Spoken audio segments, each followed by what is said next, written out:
Ang Armenia ay tinaguri ang first Christian country in the world, kaya naman talaga namang puntahan ito ng mga Pilipino, turista man or negosyante. Mga kabayan, welcome to another episode natin dito sa Yerevan, Armenia, na kung saan ito ay tinatawag na Pink City. At syempre, meron na naman tayong makikilalang isang Filipina business owner na almost 9 years na dito sa Yerevan, Armenia. Alamin natin ano nga ba ang mga negosyong ipinasok niya at paano ito nakakatulong sa mga kababayan natin na pumupunta dito, maging turista man yan or exiter. Alamin natin ang buong buhay niya sa episode na ito. Kaya naman sa araw na to makakabanding natin ang isang successful Pinay business owner sa Yerevan, Armenia. Hindi lang isa ang kanyang negosyo, kundi 3. Barabses Bolori, napunta ako dito sa Armenia as a tourist para makita ang ganda ng Armenia. Ang nagustuhan ko dito sa Armenia, ang Armenia is very safe country. Ang mga tao very hospitable and friendly. They have strong history and beautiful nature. Number 1 din of course is snow because sa bansa natin napakainit, walang snow. Dito sa Armenia, talagang namangha ko sa snow. Yun ang number 1 na nagustuhan ko rito. I love Armenia.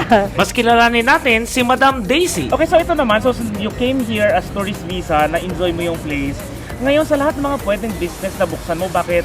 Eto, no, medyo connected yung mga businesses mo. You have your travel agency, you have your hostel, plus yung mga tours dito. Bakit yan ang pinasok mo ng negosyo? Na kasi tourist ako.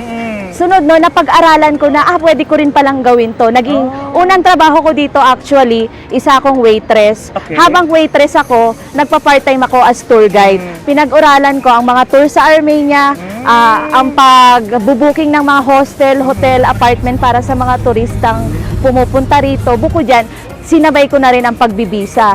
Bale, kumuha na ako ng sarili kong lisensya na ang pangalan Daisy Travels LLC, Limited Liability Company.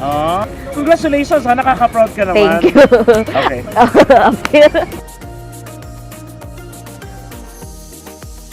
Okay, so ngayon, iti-treat tayo ni Miss Daisy sa Diamond Restaurant. Grabe, parang rooftop siya, and then you have a chance to see the 360 of Armenia. And mahal yata dito, no? Normal lang. Dito makikita niyo yung traditional food international, European, Armenian. Yeah! Let's go! May pala.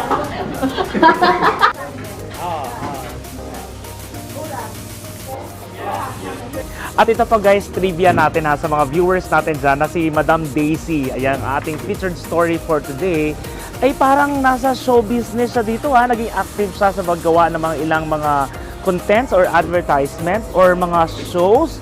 Yan, alamin natin yung ilang mga kwento niya tungkol sa showbiz life niya dito sa Armenia. Kaya naman sa sobrang daming side hustles ni Madam Daisy, siya ngayon ay tinaguri ang Raketera Queen ng Yerevan, Armenia. Isa ang Armenia sa favorite na puntahan lalo na ng mga kababayan natin from Middle East. Katulad nga natin from Dubai tayo, pumunta tayo dito dati para gumawa ng mga series of vlogs sa mga exiters natin at sa mga gusto maka-experience ng snow. Pero syempre, yan, dumating nga po yung panahon na nag-offer na kasi ng mga A2A exit ang United Arab Emirates, kaya naman mas kumonte na lang yung pagpunta ng mga Pilipino dito. So alamin natin kung paano nga ba sila naapektuhan, lalo na nga si Madam Daisy, ang business niya ay travel agency, hostel, at saka tours. Laki naman ako sa hirap, kaya parang simple lang sa akin yung pandemic. Mabilis ko naman siyang na-accept. Tapos may konting ipon naman ako. Yun yung ginamit ko para yung pang-araw-araw ko na gastos. Saka ginawa ko, di ba nakatira ako sa center, lumipat muna ako sa mas malayo-layo na medyo mura ang rent. Oo. Meron akong sideline na lumalabas ako sa TV. Ayun na yun! Ayun na, Artista ka nga dito. feeling artista.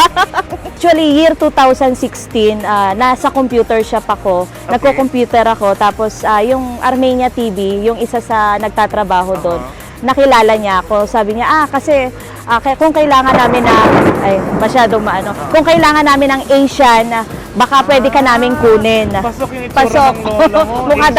mukha raw Chinese, made in China. 2016 pa lang pala, medyo kinukonta ka na nila as talent. Oo, lumalabas ako sa TV, kumakanta, sumasayaw, mga iba't ibang product, SIM card, gatas, drama, bagong bukas na hotel, na restaurant. How was it working with Armenian talent? Actually, napakabait nila. Parang simpleng tao lang na makakaharap mo sila. Pero yung mga malalaking mga big star dito, ang babait nila. Parang mga katumbas nila, Sharon Cuneta, mga nakasama ko na kumanta, yung mga kagaya nila, Gary Valenciano, yung mga ganun Talaga? dito. Oo, tapos natutuwa sila sa akin kasi nga, nagsasalita ako ng language nila. Yun, masayang-masaya sila na yung ibang lahi, kabayan, na nakakapagsalita ng language nila na one of the hardest language in the world, Armenian, Hairen, ang tawag nila. So ito guys, para sa mga viewers natin, si Madam Daisy, actually nagsimula siya sa Brunei, lumipat ng Dubai, tapos napadpad nga dito sa Armenia. So paano ka natuto magsalita at kumanta ng lingwahe nila? Natutuwa ko sa sarili kong pag-aaral. Okay, self-taught. Oo, ang ginagawa ko, Ang talino nito. ang ginagawa ko, alam mo yung isang bond paper, sinulat ko doon, kunwari, kutsara, pataraka, ibig sabihin nun, no, Armenia, yung kutsara, tinidor, lamesa, sinusulat ko yan, nilalagay ko sa utak ko, tapos makikipag-usap ako sa mga Armenian kung tama ba yon. O kaya minsan ginugoogle ko, o kaya YouTube. Pero mas natutuwa ko sa pakikipag-usap sa Armenian. In 1 month, marunong na ako mag-Armenian. Ayun. Sa'yo, may advantage ba yun na marunong ka pag nakikipag-deal ka sa mga... Meron. Kasi tawag dito, sa pagsasalita ng Armenian, madali, sa business ko, madali kong naiintindihan yung mga tamang proseso, lalo sa mga papel, yung mga legality.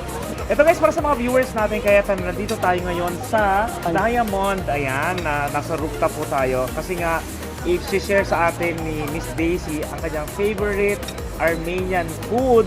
Yung isdang tabang na manggagaling sa Siban Lake. So wala yun sa Pilipinas? Wala sa Pilipinas. Ayan. Oo. Dumating ako rito, pinakalala ko ni Daisy dun sa talent agent. Tapos, after 1 week, ayun, tinawagan ako para may shoot. Tapos kami lagi magkasama ni Daisy tuwing shooting. Kami yung mga makukulit, ayun, mga pasaway, laging nahuhuli sa shooting, gano'n. Saka sa income naman, okay naman. Kahit pa paano pambili ng bigas, okay lang. Kahit pa paano nakaka-survive. At syempre, bilang isang banding ng mga Pinoy sa abroad, hindi mawawala ang kainan. Kaya naman dinala tayo dito sa kanyang favorite restaurant para tikman ang isa sa mga favorite na Armenian food ni Miss Daisy.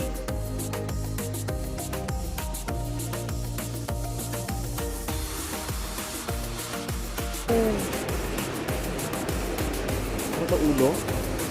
Ulo tayo. Ang hirap mag-ano.